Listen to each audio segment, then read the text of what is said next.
Howdy y'all.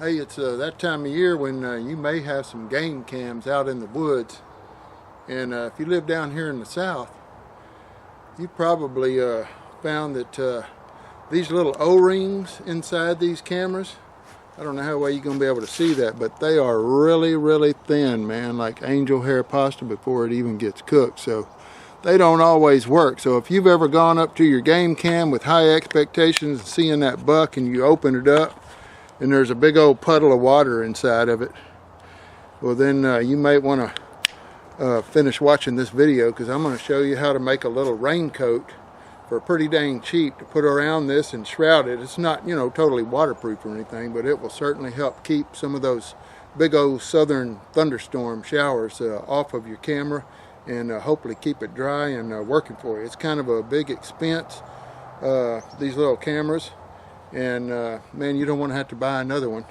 when you could be buying a deer rifle instead. So anyway, stay tuned and I'll show you where to go.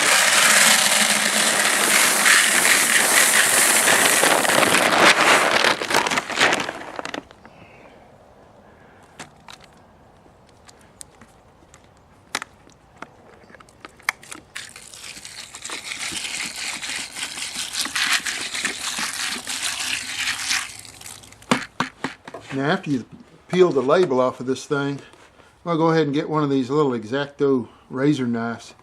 And of course you want to be pretty careful with working with it, because it'll flat cut you in a heartbeat. So be sure and count your fingers both before and after and make sure you got the same amount.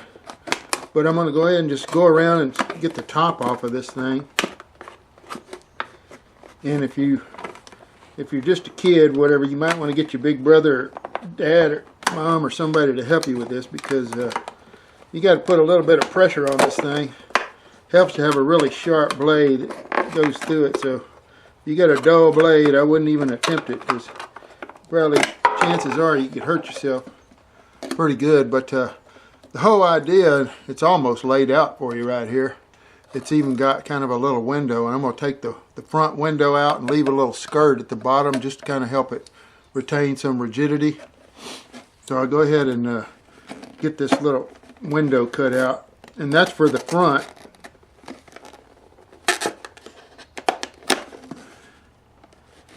Now your camera may be a little different than mine, so you may want even something a little bit different than what I'm doing here. So just maybe get the measurements off your camera and go over and see what they got at the grocery store for your juice bottles, and maybe you can find something that would work. And maybe not even a juice bottle, it might be a milk jug. You know, a gallon milk jug would probably work pretty good.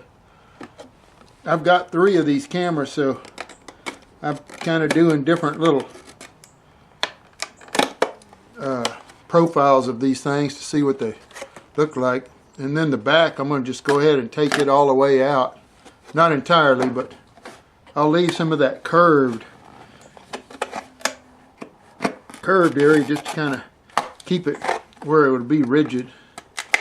But I'm going to go all the way down to the bottom and not leave a skirt on it at all.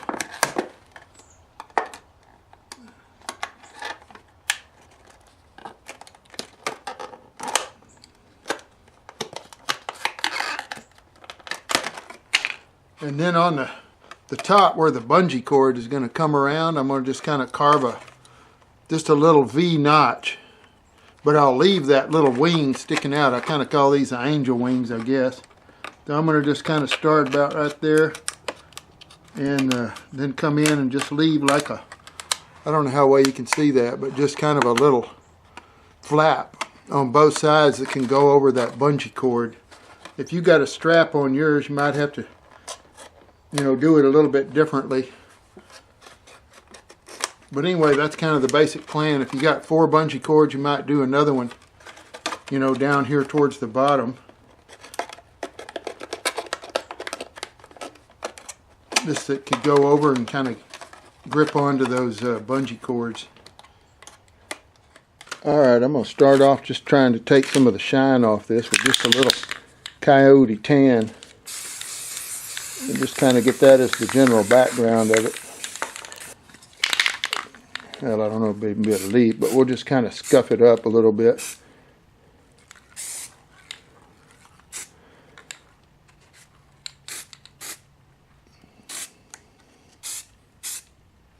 Just something to kind of break it up a little. Little olive drab there.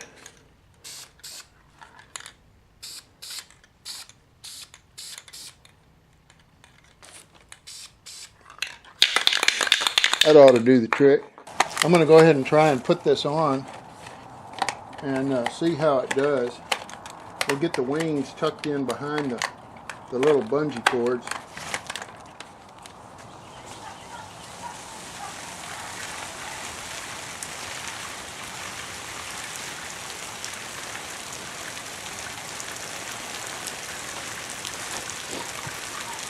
Yeah, it's raining on it pretty good now. And it looks like it was still shooting a little video. Now it's going to wait 5 minutes, but I don't believe I'll hose it down that long. We'll give it a couple minutes and then we'll open it up, test it out, see if it's dry inside. I'll get right back with you. Okay, it's been about 3 minutes now. I'm going to turn the water off.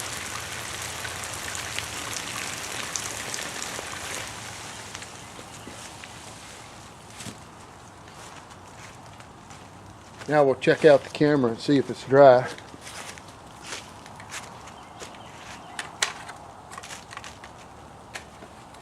Now there is some moisture on the outside here.